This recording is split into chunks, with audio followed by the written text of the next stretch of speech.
Bonjour à tous et bonjour à chacun et bienvenue sur RCF Hauts-de-France pour ce nouvel épisode des Clés de la Liturgie chaque dimanche à 10h15 et quand vous voulez bien sûr en podcast sur rcf.fr. Nous prenons quelques minutes pour découvrir et mieux comprendre la liturgie catholique et je vous invite d'ailleurs à découvrir les 25 épisodes déjà en ligne si vous ne les connaissez pas et si vous souhaitez mieux comprendre la messe par exemple dans notre série consacrée à la messe. Et nous continuons cette série en découvrant aujourd'hui quelques-uns des principaux objets liturgiques. Les linges, les vases, les coupes qu'utilise le prêtre, quels sont-ils, pourquoi existent-ils et quelle est leur différence?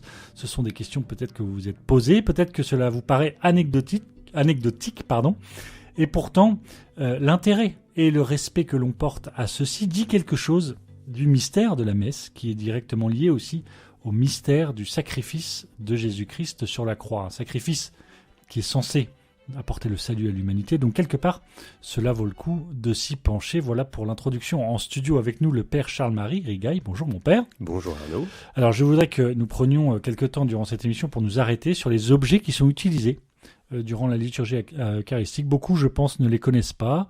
Moi, j'ai découvert des choses en préparant cette émission. On ne sait pas forcément à quoi ils servent et ça me semble intéressant. Eh bien, avant d'entrer dans ce grand pilier de la messe qui est la prière eucharistique, ce deuxième sommet, on se penche sur ces objets. Alors, j'ai retenu parmi ces objets 4 linges et 3 vases et je vous propose qu'on en parle ensemble pendant cette émission. Oui, c'est une question intéressante. Évidemment, ça peut paraître un peu pratique. Pour une fois, on fera une émission un peu concrète effectivement. Mais comme ce sont des choses qu'on voit manipuler, qu'on voit utiliser, et qu'elles ne sont pas que utilitaires justement, ça vaut le coup de voir pourquoi telle chose n'est pas telle autre. Chacune a son utilité et chacune s'est un peu déployée dans l'histoire aussi par son utilité. Donc effectivement, entrons dans cette compréhension des objets qui nous diront aussi un petit peu ce que nous célébrons dans le mystère. Alors on va commencer par des linges. En effet, on voit qu'au moment de la présentation des offrandes, etc., sur l'autel, le prêtre, le célébrant, utilise des linges. Tout d'abord, un linge que le prêtre ou le diacre déplie sur l'autel, au-dessus de la nappe de l'autel. Comment s'appelle-t-il ? Alors, vous parlez du corporal, je pense. Est-ce que c'est bien ça ? J'ai bien dit ce que... C'est bien ça, c'est bien ça. Il y a effectivement, on verra comment on compte le nombre de linges, mais le premier qui est déposé, c'est d'abord la nappe. Ah oui, pardon, j'ai pas pris la nappe, excusez-moi. Non, mais vous avez raison, il n'est pas dans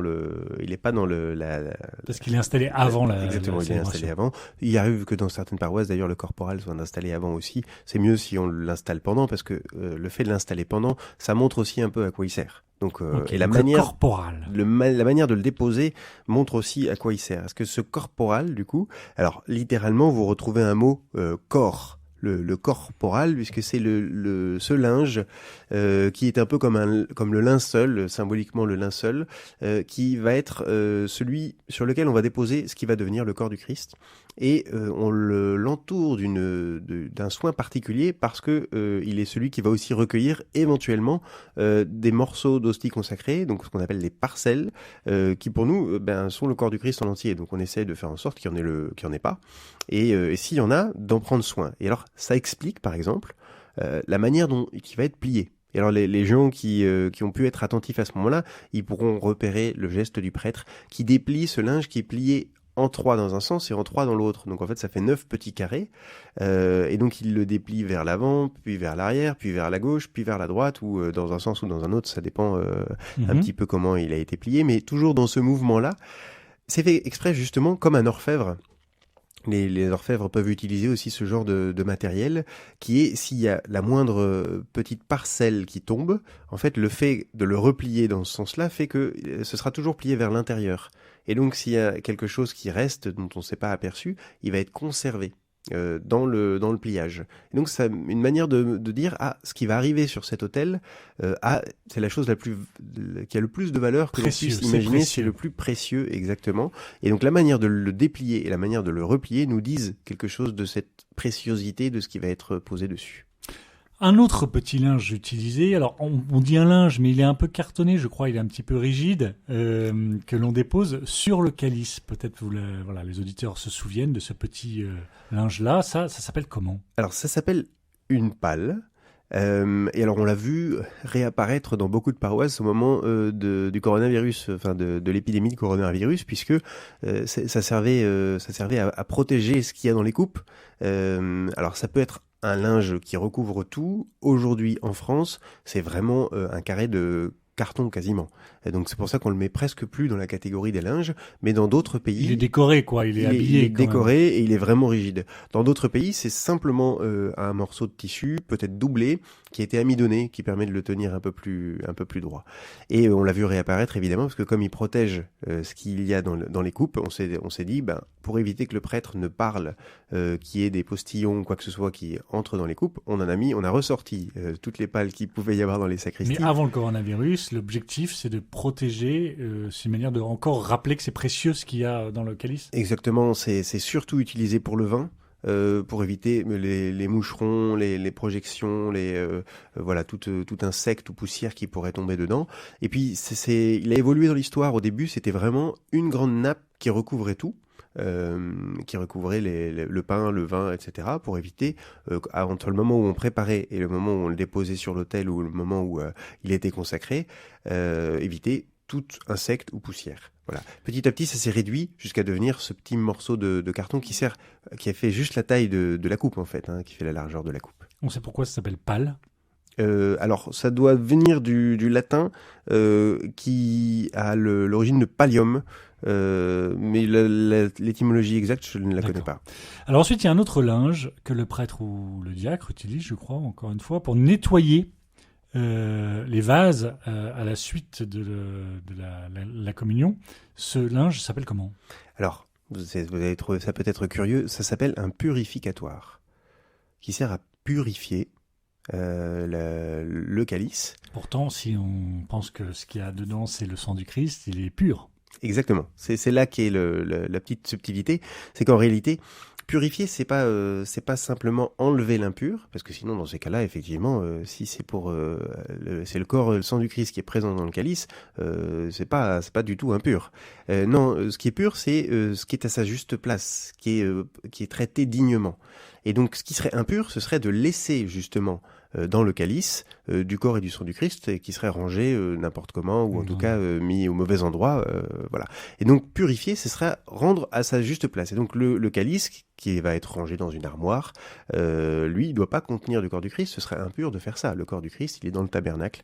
Et donc, ce linge-là, qui sert évidemment à séparer les deux, eh bien, on l'appelle un purificatoire, ce qui va rendre pur le calice, c'est-à-dire on va le mettre à sa juste place, lui rendre son utilité de calice qui n'est pas utilisé. Et puis un dernier linge, si je ne me trompe pas, si j'en oublie pas, c'est celui avec lequel le prêtre s'essuie les mains durant ce passage des offrandes et de la prière eucharistique. Exactement. Alors c'est le linge qui a le moins de dignité. Il est vraiment utilitaire. Il s'appelle le manuterge. Alors finalement on retrouve manus, la main. Et tergere, on le retrouve dans détergent, c'est nettoyer, essuyer. Voilà. Et donc c'est simplement pour s'essuyer les mains. Et ces trois linges, ils ont en général les petites croix. Je ne vais pas vous faire une explication complète, mais chacun a une croix à un endroit différent, ce qui permet de les repérer les uns des autres. Si vous avez l'occasion d'en avoir en main, vous pourrez essayer de chercher la différence. Ouais, c'est intéressant, c'était très intéressant. On invite nos auditeurs et puis en particulier peut-être les sacristains à aller jeter un coup d'œil. Voyons maintenant les vases. Le prêtre durant la messe utilise des vases. Ce sont des vases qu'on considère comme des vases sacrés. Alors il y a tout d'abord là où le prêtre met le pain qui va devenir le corps du Christ. Ça s'appelle la patène, c'est ça ? Oui, exactement. Alors, l'origine de ce vase, ça existe depuis toujours. On a toujours mis le corps du Christ dans un vase sacré. Oui. Alors, il a été possible qu'on le pose directement sur le corporel, mais on utilise quand même la patène à un moment donné de la liturgie. Alors, on le voit arriver assez tôt. On ne sait pas exactement quand il arrive, mais dans les premiers siècles. Dans les premiers siècles, on est en tout cas où les spécialistes sont entre le 5e, le 6e siècle. En tout cas, on retrouve des patènes déjà ornées qui montrent qu'elles sont utilisées déjà depuis longtemps. Alors, c'est le principe d'une assiette.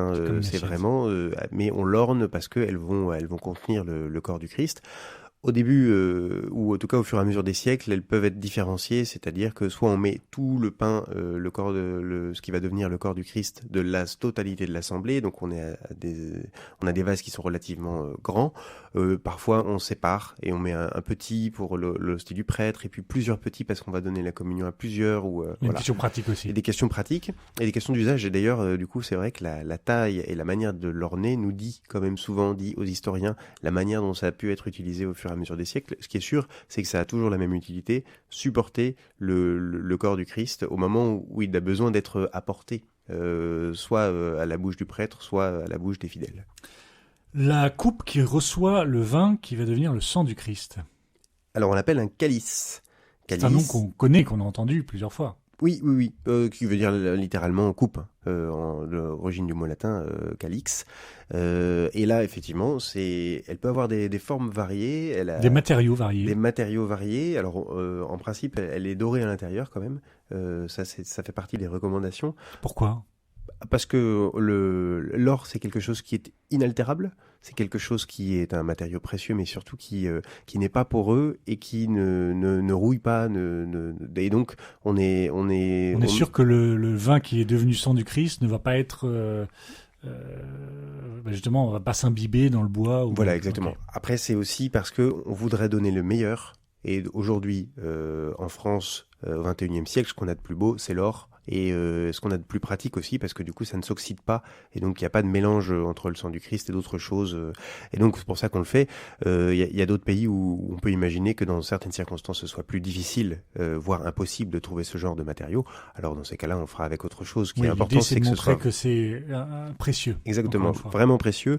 Et alors ce qui est sûr, c'est qu'il ne faut pas que ce soit poreux, parce qu'il ne s'agirait pas de faire entrer le corps du Christ, le sang du Christ, dans un matériau qui n'est pas fait pour le recevoir. Alors il nous reste une petite minute pour terminer et voir cette dernière coupe, ces vases qu'on appelle le ciboire. Oui, alors, le ciboire, quand on demande aux enfants, souvent, ils entendent le mot boire dedans, donc ils disent, oui, c'est pour mettre le vin, alors que pas du tout. Ça vient du latin cibus, qui a donné cibo aujourd'hui en Italie. Si vous allez demander du cibo, ça veut dire la nourriture. Et donc c'est la coupe, ça ressemble quand même comme 2 gouttes d'eau à une coupe, souvent, mais on la distingue du calice parce qu'elle a un petit chapeau qui permet de la recouvrir. Et donc le chapeau nous dit un petit peu l'utilité, ça veut dire que ça va être conservé. Et en fait, le ciboire, c'est ce qu'on va ensuite remettre au tabernacle. C'est la coupe qui va contenir les hosties consacrées, qui permet de les conserver. C'est ce petit récipient. Alors, ça peut avoir l'aspect d'un calice, ça peut aussi être plus bas, avoir l'aspect d'une boîte en métal ornée pour contenir le corps du Christ. Et alors, on n'a pas le temps d'en parler, mais je le dis pour nos auditeurs qui veulent s'y intéresser. Moi, j'ai appris en préparant cette émission que dans le temps, on pouvait suspendre ces ciboires avant de les mettre dans un tabernacle au-dessus de l'autel. Ils étaient suspendus en hauteur et ils étaient en forme de colombe pour rappeler l'Esprit Saint, bien entendu. Et donc j'invite les auditeurs à aller se renseigner, c'est passionnant. Dans le temps, on suspendait comme ça les hosties consacrées en l'air au-dessus de l'autel. Merci Père Charles-Marie Régari. Merci Arnaud.